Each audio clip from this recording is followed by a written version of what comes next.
G'day.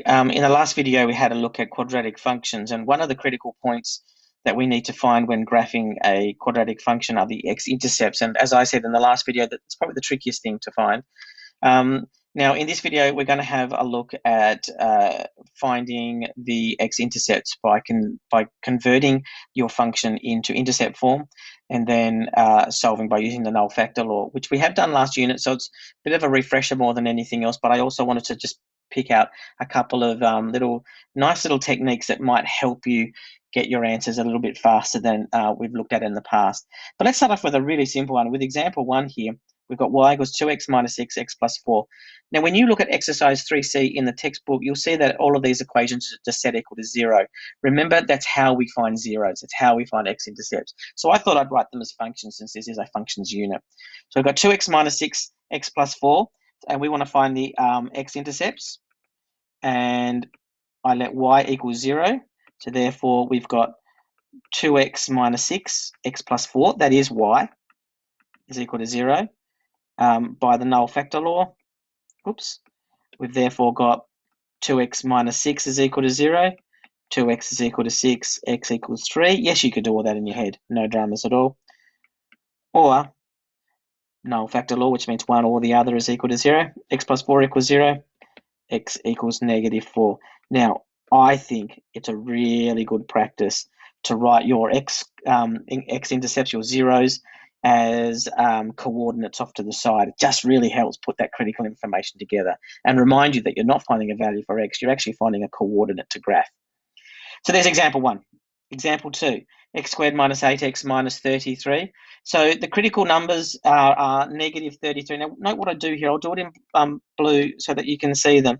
The critical numbers are negative 33 and also negative 8. And I picked up this little technique from somewhere else, which is to circle this bit here and know that what we are looking for is this sign here telling us that we need to find a difference, and we need to find a difference of two numbers that are 8 apart that will multiply together to give me 33. So this says we're looking for two numbers that are 8 apart that will multiply together to give me 33. So 3 and, I mean, you can just go through iterations in your head, but 3 and 11 will are 8 apart. 3 plus 8 is 11. And they multiply together to give us 33. Then what you're doing is you're having a look at these numbers and you're saying, well, this number here is negative. It's outside this squiggly bracket here. So I'm going to put the negative on the biggest number because I need to finish off with negative 8. So negative 11. And how do I get to negative 8 from negative 11? I add 3. So we've got plus 3 times negative 11 gives me negative 33, and 3 minus 11 gives me negative 8. So now in my solution, I can go, well, that's equal to x plus 3, x minus 11. And then we can go, let y equal 0. Therefore, x plus 3, x minus 11 is equal to 0. X equals negative 3, that's negative 3, 0. Or x equals 11, that's 11, 0. And yes, I did notice that I managed to give myself an extra 100 there. So I'll put that back. And that's that. So I quite like this kind of little notation here. I think it's a nice, clean way of thinking about what you have to do. Now, example 3C is from 4C in your textbook.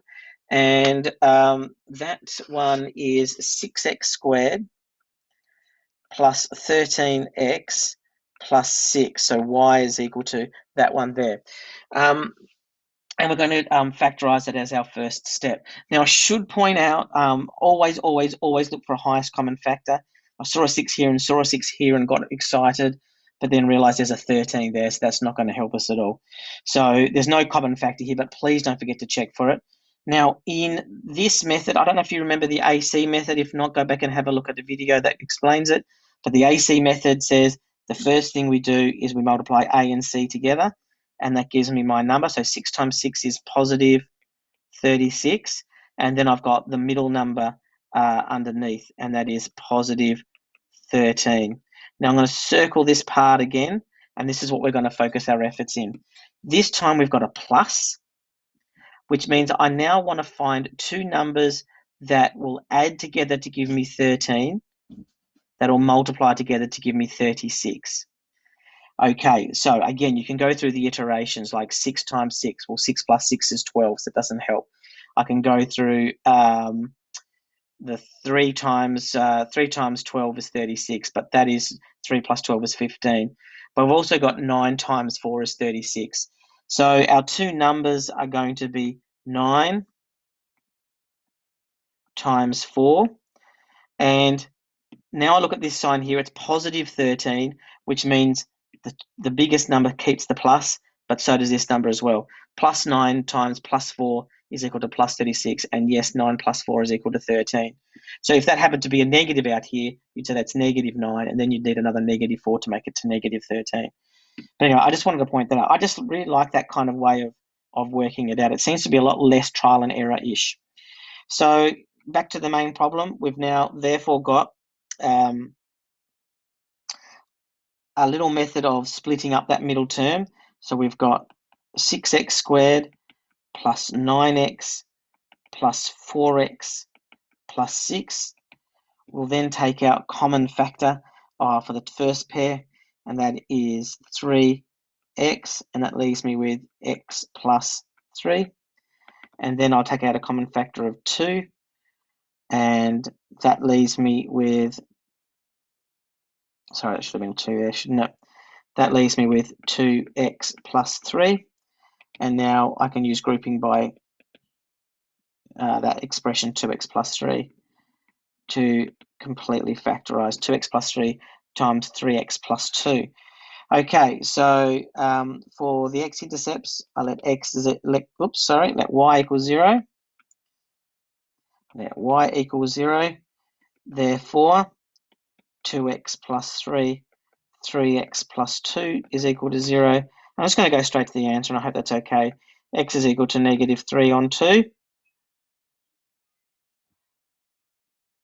or x is equal to negative 2 on 3. So my coordinate points, I'm just going to squeeze it in here.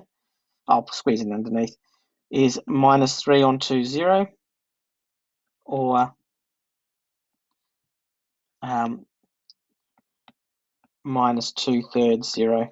And that is the end of that one. So hopefully that's enough for you to have a crack at doing a bunch of problems yourself.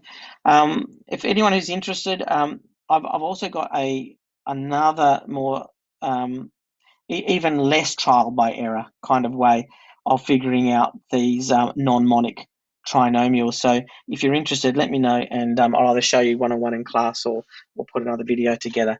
But I think that will do for today. Cheers.